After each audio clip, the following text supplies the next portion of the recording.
আমরা শিক্ষার্থীদের মধ্যে থেকে ব্যাপক সাড়া পাচ্ছি, কারণ তারা জানে তাদের অধিকারের প্রশ্নে অতীতে তাদের কারা বেশি পাশে ছিল, তো তারা আমাদেরকে পাশে থাকার প্রতিশ্রুতি দিচ্ছে এবং আমরাও অতীতে যেভাবে তাদের অধিকারের প্রশ্নে আপোষহীন ছিলাম আমরা সেই ধারাবাহিকতা অব্যাহত রাখার জন্য তাদের দোয়া কামনা করছি।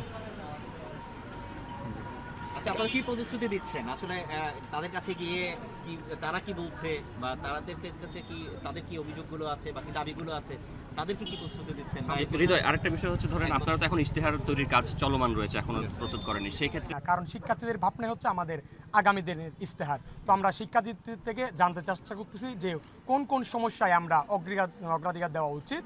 তো সেই হিসেবে আমরা বেশ কিছু সমস্যাকে আমরা পরিলক্ষিত করলাম, যেমন শতভাগ আবাসন নিশ্চিত করা এবং শতভাগ আবাসন নিশ্চিত না হওয়া পর্যন্ত যারা দূর দূরান্ত থেকে আসা বিভিন্ন কটেজ, মেস, ফ্ল্যাটে বসবাস করে তাদের জন্য আবাসন ভাতা প্রদান, এবং আমাদের প্রধান বাহন হচ্ছে শাটল, কিন্তু এটা খুব দুঃখজনকভাবে এক লাইন, তো এটা ডাবল লাইনে উন্নতি করা, তারপর হচ্ছে বগি বৃদ্ধি করা, এবং নারীদের বিভিন্ন সময় এই ক্যাম্পাসে হেনস্থা কটূক্তি করা হয়, তো নারীদের জন্য যেন একটা নিরাপদ ক্যাম্পাস গড়ে ওঠে সেটা। এবং আমাদের চট্টগ্রাম বিশ্ববিদ্যালয় মেডিকেল সেন্টারকে বলা হয় নাপা সেন্টার, কারণ এখানে আপনার সকল রোগের সমস্যা দেওয়া হয় নাপা দিয়ে, এবং আমাদের অ্যাম্বুলেন্সের কিন্তু খুব স্বল্পতা, তো এই বিষয়গুলো আমরা উঠে এসেছে।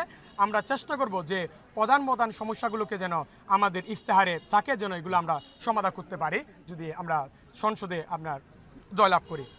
এবং প্রচারণাটাও আসলে কতটা কতটুকু সারা পাচ্ছেন কি ব্যাপার, সারাটা আসলে আচ্ছা, আমরা বেশ স্বতঃস্ফূর্ত সাড়া পাচ্ছি, কারণ শিক্ষার্থীরা জানে, তারা খুব সচেতন যে অতীতে তাদের পাশে কারা ছিল।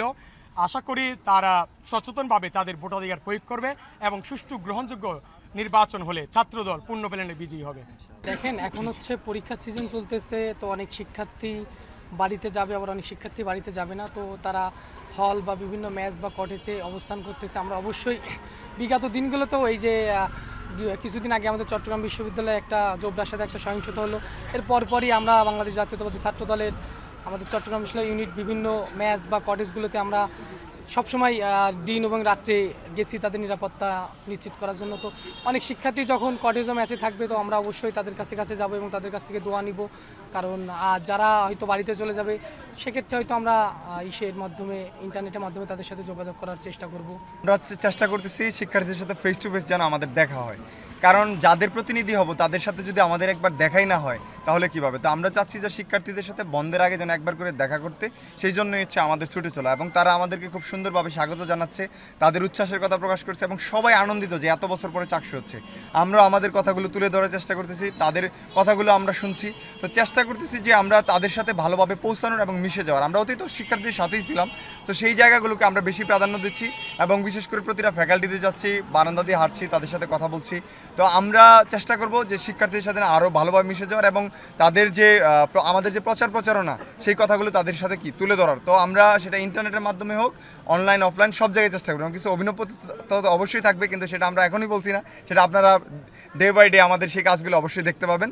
তো আমরা আশা করি যে আমাদের শিক্ষার্থীরা আমাদেরকে খুব সাদরে গ্রহণ করবে। দৈনিক বাংলাদেশ মিডিয়া, সত্যির সন্ধানে সারাক্ষণ।